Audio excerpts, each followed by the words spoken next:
नमस्कार मित्रांनो, मी अमर स्पर्धा मित्र या चॅनलमध्ये आपलं सर्वांचं स्वागत करतो. आज या व्हिडिओमध्ये आपण पाहणार आहोत स्टाफ सिलेक्शन कमिशन म्हणजे एस-एस-सी अंतर्गत होणारी जी परीक्षा आहे, त्या परीक्षेला आपण म्हणतो कंबाईन हायर सेकंडरी 10+2 लेवल म्हणजे CHSL या नावाने ही परीक्षा ओळखली जाते. या परीक्षेची पात्रता आहे फक्त 10+2 म्हणजे काय?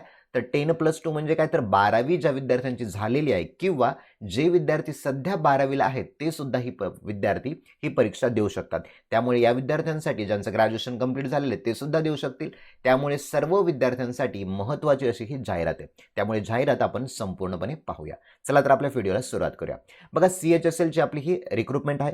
Date for submission of online application. Online अर्ज दाखल करण्याची तारीख काय आहे? तर 9/5/2023 ते 8/6/2023 या तारखेपर्यंत आपण अर्ज दाखल करू शकतो. लास्ट डेट कधी आहे? तर 8/6/2023 रात्रीच्या 11 वाजेपर्यंत तुम्ही हा अर्ज दाखल करू शकता. Last date and time for making online fee payment. Fee भरण्याची तारीख किती आहे? तर 10/6/2023 पर्यंत तुम्ही ऑनलाईन पेमेंट सुद्धा करू शकतात. Okay. Last date and time for generation of offline challan. ज्यांनी चलन काढलेलं असेल त्यांना बँकेमध्ये जाऊन 11 तारखेपर्यंत 11/6/2023 पर्यंत ते चलन भरू शकतात. ओके. तर सर्वात महत्त्वाचं हे होतं. आता पाहूया आपण पुढे दिलेलं आहे बघा.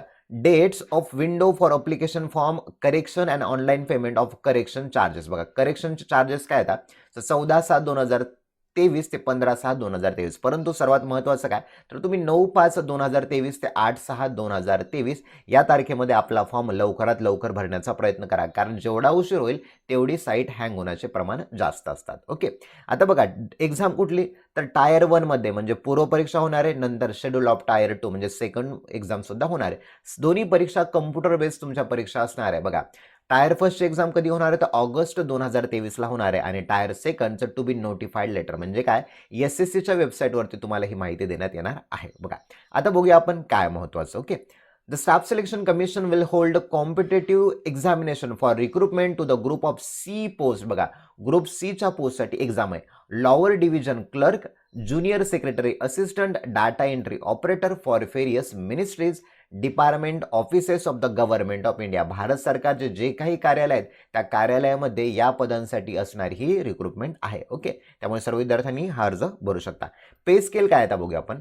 Lower division clerk, junior secretary assistant यांना पगार आहे बघा लेवल 2 नुसार आहे. 19,900 ची सुरुवात आहे तर 63,200 हा शेवट आहे. नेक्स्ट आहे डाटा एंट्री ऑपरेटर्स DO म्हणतात त्याला. याला पगार आहे 25,500 ते 81,100 पर्यंत. ओके. आणि लेवल 5 साठी आहे 29,200 ते 92,300. डेटा एंट्री ऑपरेटरसाठी आहे पगार 25,500 ते 81,100. ओके. तर आता पाहूया वॅकन्सी. सर्वात महत्त्वाचा वॅकन्सी किती तर देअर आर अप्रॉक्सिमेटली 1,600 वॅकन्सी. बघा 1600 पदांसाठीची ही सविस्तर अशी जाहिरात आहे. ओके. आणि बघा पुढे काय दिलं त्यांनी firm number of vacancies will be determined in due course updated vacancy if any along with post wise category wise vacancy. बघा म्हणजे पोस्ट वाईज नुसार या 1600 वॅकन्सी पैकी असणार आहे अंदाजित. त्यांची कॅटेगरी वाईज सुद्धा असणार आहे. म्हणजे काय तर शेड्यूल्ड कास्ट असेल, शेड्यूल्ड ट्राईब असेल, OBC अदर बॅकवर्ड क्लास असेल, इकॉनॉमिकली विकर सेक्शन EWS असेल, एक्स सर्व्हिसमॅन असतील, पर्सन विथ बेंचमार्क डिसेबिलिटी असतील, या सर्वांना त्यांच्या रिझर्वेशन त्यांच्या आरक्षणानुसार वॅकन्सी त्यांच्यासाठी उपलब्ध असणार आहे. ओके. आता महत्त्वाचं बघूया आपण. नॅशनॅलिटी काय तर सिटिझनशिप असली पाहिजे, citizen of India, subject of Nepal, subject of Bhutan. Okay. सर्वात महत्त्वाचं भारतीय असलं पाहिजे त्या पद्धतीने. एज लिमिट काय आहे आता बघूया. आता 1/8/2023 पर्यंत एज लिमिट किती असली पाहिजे? 18 ते 27 वर्षाची एज लिमिट आहे. परंतु जे लोक कॅटेगरीमध्ये येतात म्हणजे SC ST साठी एज रिलॅक्सेशन किती आहे? 5 वर्षाचा आहे. नंतर OBC साठी किती तर 3 वर्षाचा आहे. PWBW साठी काय तर 10 वर्षाचा आहे. PWBD OBC साठी किती आहे तर 13 वर्षाचा आहे. एक्स सर्व्हिसमॅनसाठी आहे तर 3 वर्षाचा. म्हणजेच बघा 18 ते 27 वर्ष यानंतर त्यांचं वय यानुसार असू शकतं. म्हणजे 27 नंतर SC ST साठी 5 वर्षाचा क्रायटेरिया असू शकतो. ओके. म्हणजे 27 आपण म्हणूया 32 वर्षाचा क्रायटेरिया SC ST साठी, OBC साठी. त्याप्रमाणे बघा 27 नंतर तुम्ही ॲडिशन करत चालायचे म्हणजे तुम्हाला कळून जाईल की तुम्ही त्या अर्ज भरण्यासाठी पात्र आहात का नाहीत. ओके. प्रत्येकासाठी वेगळं आहे बघा. डिफेन्स पर्सनलसाठी 3 वर्षाचा आहे. वेगळे क्रायटेरिया आहे. तुम्हाला नोटिफिकेशनमध्ये सुद्धा मिळून जाईल त्याचं. आता बघूया आपण सर्वात महत्त्वाचं काय महत्त्वाची माहिती आपण या व्हिडिओ अंतर्गत घेणार आहोत. ओके. इसेन्शियल एज्युकेशनल क्वालिफिकेशन बघा, एज्युकेशनल म्हणजे शिक्षण काय असलं पाहिजे बघा. For data entry operator DO and DO grade A in the office of controller and auditor general of India. CAG's office असतात बघा. Ministry of consumer affairs, food and public distribution and ministry of culture. आता यासाठी criteria काय आहे, जो शिक्षणाचा criteria 12 standard pass, 12वी परीक्षा पास पाहिजे. कशामध्ये, तर सायन्स स्ट्रीम म्हणजे विज्ञान शाखेमध्ये 12वी पूर्ण झालेली असावी विथ मॅथमॅटिक्स, आणि मॅथ हा सब्जेक्ट असला पाहिजे. Okay, as a subject from a recognise board or equivalent. बघा, आपल्या महाराष्ट्रातील विद्यार्थी असतील तर 12वीला त्यांचा बोर्डचा जो विषय आहे तो बोर्ड त्यांच्यामध्ये सायन्स घेऊन त्यांनी 12वी पूर्ण केलेली असायला पाहिजे आणि त्यांचं मॅथमॅटिक्स असायला पाहिजे. ते विद्यार्थी data entry operator DO grade A या पदासाठी ते अर्ज दाखल करू शकतात. आणि बघा, दुसऱ्या जे काही पोस्ट आहेत त्यांच्यासाठी काय क्रायटेरिया आहे, LDC lower division clerk, JSA DO and DEO grade A except DO in department of ministry mention in para. बघा, या ज्या वरच्या मिनिस्ट्री दिलेल्या आहेत ना, कॅग दिलेले आहे, मिनिस्ट्री ऑफ कन्झ्युमर अफेअर्स दिलेला आहे, फूड दिलेलं आहे, या व्यतिरिक्त जे काही खाते आहेत त्या खात्यांमध्ये LDC JSA DO या पदांसाठी विद्यार्थी अर्ज दाखल करू शकतात. आणि त्यांच्यासाठी क्रायटेरिया काय बघा, candidate must have pass 12 standard or equivalent examination from a recognise board university. त्या विद्यार्थ्यांनी 12वी पूर्ण केलेली असावी. आणखी दुसरा यासाठी क्रायटेरिया बघा, the candidate who have appeared in 12 standard. जे लोक 12वीला अपियर आहेत म्हणजे काय, ज्यांची 12वी पूर्ण झालेली नाही परंतु सध्या ते 12वीला शिकत आहे. Or equivalent examination can also apply. म्हणजे जे लोक 12वीला आहेत ते सुद्धा हा जो अर्ज आहे तो अर्ज दाखल करू शकता. हाऊएव्हर, तरी पण they must possess essential qualification on before the cut off date of 1/8/2023. Okay, बघा, 1/8/2023 पर्यंत त्यांची 12वी पूर्ण झालेली असावी असे विद्यार्थी काय हा अर्ज दाखल करू शकतात. नंतर महत्त्वाचं बघूया, हाऊ टू अप्लाय. अप्लाय कसा करायचं, तर ssc.nic.in या वेबसाईटवरती जाऊन तुम्ही ऑनलाईन पद्धतीने अर्ज दाखल करू शकता. नेक्स्ट आहे बघा, अप्लिकेशन फी किती आहे बघा.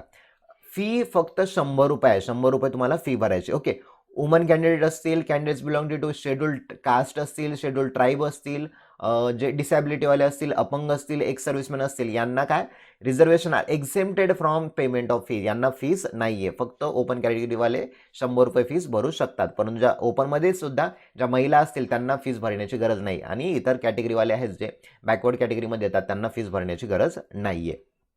चला नेक्स्ट बघूया आता सर्वात महत्त्वाचं काय आणखी. चला बघा, scheme of examination computer based examination असणार आहे आणि 2 टायर म्हणजे पूर्व आणि मेन या पद्धतीमध्ये होणार आहे. टायर 1 म्हणजे पूर्व म्हणूया, टायर 2 म्हणजे मेन म्हणूया. आता सिलेबस काय असा बघूया आपण. आता टायर फर्स्टची एक्झामिनेशन त्यामध्ये इंग्लिश लँग्वेज आहे तुम्हाला. यामध्ये बघा, number of question maximum mark म्हणजे 25 प्रश्न आहे तुम्हाला. मार्क किती तर 50 म्हणजे एक प्रश्न तुम्हाला 2 मार्कला आहे. अशा पद्धतीने 25 प्रश्नांचे 50 मार्क होणार आहे. म्हणजे इंग्लिश लँग्वेज बेसिक नॉलेजवर असणार आहे. ओके, नंतर आहे जनरल इंटेलिजन्स म्हणजे बुद्धिमत्ता चाचणी असं म्हणूया. 25 प्रश्न 50 मार्काला. Quantitative aptitude basic arithmetic skill असणार आहे. 25 प्रश्न 50 मार्काला. जनरल अवेअरनेस 25 प्रश्न 50 मार्कला. म्हणजे प्रीमध्ये तुम्हाला 4 विषय आहेत, इंग्लिश, जनरल इंटेलिजन्स, क्वांटिटेटिव्ह आणि जनरल अवेअरनेस. बघा, सर्वांसाठी वेळ किती आहे तर 60 मिनिटाचा म्हणजे 1 तासाचा वेळ आहे. आणि 80 मिनिट कुणाला आहेत तर जे समजा एक डिसेबल असतील, अपंग असतील त्यांच्यासाठी. Tier 2 examination objective type multiple चॉईसचे असणार आहे बघा. आणि टायर 2 मध्ये काय असणार बघा, आता टायर 2 मध्ये सेक्शन 1 कितीचा असणार आहे बघा. म्हणजे पूर्व तुम्ही क्रायटेरिया पास झाला त्यावेळेला तुम्हाला मेन सुद्धा देता येणार आहे बघा. आणि बघा, there will be negative marking. Negative marking किती 0.50 marks for each wrong answer बघा. म्हणजे अर्ध्या मार्काची निगेटिव्ह मार्किंग आहे तुम्हाला. ओके, चला नेक्स्ट बघूया आता टायर 2 मधला बघूया. त्यामध्ये सिलेबस आहे बघा, mathematical abilities, reasoning and general intelligence. 30 प्रश्न असणार आहे तुम्हाला 60 मार्कला. ओके, त्यानंतर बघा मॅक्झिमम मार्क किती आहे तर 60 × 3 दिलाय. ओके, 60 × 3 म्हणजे काय तर 180चं तुम्हाला दिलेलं आहे. ओके, मार्क किती आहे तर 180 असणार आहेत. म्हणजे बघा 60 प्रश्न असणार आहेत तुम्हाला, मॅथमॅटिक्सचे 30 आणि रिझनिंगचे 30 म्हणजे दोन्ही मिळून किती झाले 60 प्रश्न झाले. आणि एक प्रश्न आहे 3 मार्कला म्हणून किती झाले 180. आणि टायर फर्स्टमध्ये एक प्रश्न आहे तुम्हाला 2 मार्कला. फरक जाणून घ्या. दुसरा बघा, इंग्लिश लँग्वेज अँड कॉम्प्रेशन यांचे आहेत 40 प्रश्न. ओके, आणि जनरल अवेअरनेसचे आहेत 20 प्रश्न. असे एकूण आहेत 60. आणि इथे सुद्धा सेम क्रायटेरिया, 60 प्रश्न 3 मार्काला 1 तर असे 180. ओके, आणि टाइम किती आहे तर 1 तासाचा वेळ आहे. नेक्स्ट बघा आता कम्प्युटर नॉलेज मॉडेल बघा, 15 प्रश्न असणार आहे त्याचे बघा. 15×3 म्हणजे एक प्रश्न 3 मार्कला, असे 45 मार्कचा तुम्हाला कम्प्युटर नॉलेज असलं पाहिजे. कम्प्युटर नॉलेज बेसिक असणार, तुम्हाला इनपुट आउटपुट हार्डवेअर सॉफ्टवेअर हे माहिती विचारतात. लुसेंटचं एक पुस्तक वाचलं तरी तुम्हाला ते सफिशियंट होतं. नेक्स्ट आहे बघा skill test typing of test model. आता बघा स्किल टेस्ट म्हणजे काय तर टायपिंगची परीक्षा. तुम्ही जर हा क्रायटेरिया पूर्ण केला तर तुमचा काय असणार आहे, टायपिंगची परीक्षा होणार आहे. Skill test for DOs in department of ministry mention and para. बघा याच्यासाठी सुद्धा टायपिंग टेस्ट आहे. म्हणजे पार्ट 1 पार्ट बी मध्ये काय skill test for DOs except in department ministry mention. Typing test for LDC म्हणजे सर्वांसाठी तुम्हाला टायपिंग टेस्ट देणं अत्यंत आवश्यक आहे. म्हणून जे लोक प्री क्रॅक करत असतील त्यांनी आतापासून प्रॅक्टिस करायला सुरुवात करा, म्हणजे टायपिंगमध्ये तुम्ही पास होऊ शकाल. नंतर आपण महत्त्वाचं काय बघूया. आता बघा इंग्लिश लँग्वेजचा सिलेबस काय बघा, जे रेग्युलर असतो तो fill in the blank, spot the error, synonym, antonym, त्यानंतर पॅसिव्ह व्हॉइस, ॲक्टिव्ह व्हॉइस, जो काही सब्जेक्ट क्लोज पॅसेज असतील, कंप्रेशन असतील, एटसेट्रा असतील. जनरल इंटेलिजन्समध्ये सेम इतिहास, भूगोल वगैरे एटसेट्रा वगैरे असणार आहे. त्याच्यामध्ये सायन्स पण असणार आहे. क्वांटिटी ॲप्टिट्यूड म्हणजे बघा number system, fundamental arithmetic operation असतील, अल्जेब्रा, जॉमेट्री पण असणार आहे, mensuration, trigonometry, statistical chart. Okay, general awareness सुद्धा दिलेलं आहे याच्यामध्ये. आता या पद्धतीने तुमचा सिलेबस असणार आहे. बघा टायर 2 मध्ये पण सिलेबस आहे याच्यामध्ये. टेलिग्राम चॅनलला माझ्या जॉईन व्हा, तुम्हाला मी पूर्ण सविस्तर अशी याची PDF देतो, म्हणजे तुम्हाला सविस्तर अशी वाचता येऊ शकेल. आता आपण महत्त्वाचं इन्फॉर्मेशन बघूया. त्यानंतर आणखी काय महत्त्वाचं आहे आपण बघूया. आपण सर्व बघितलं होतं, सिलेबस सुद्धा आपल्याकडे पाहण्यात आलेला होता. चला ओके, अशा पद्धतीने हे आहे. आणि बघा सर्वात महत्त्वाचं काय याच्यामध्ये, तर तुम्हाला लँग्वेज परीक्षा देण्यात बघा हिंदीमध्ये पण सुद्धा परीक्षा देऊ शकता तुम्ही, इंग्लिशमध्ये सुद्धा देऊ शकता आणि मराठीमध्ये सुद्धा देऊ शकता. तर मित्रांनो ही होती महत्त्वाची CHSL combined higher secondary level या परीक्षेची सविस्तर अशी जाहिरात.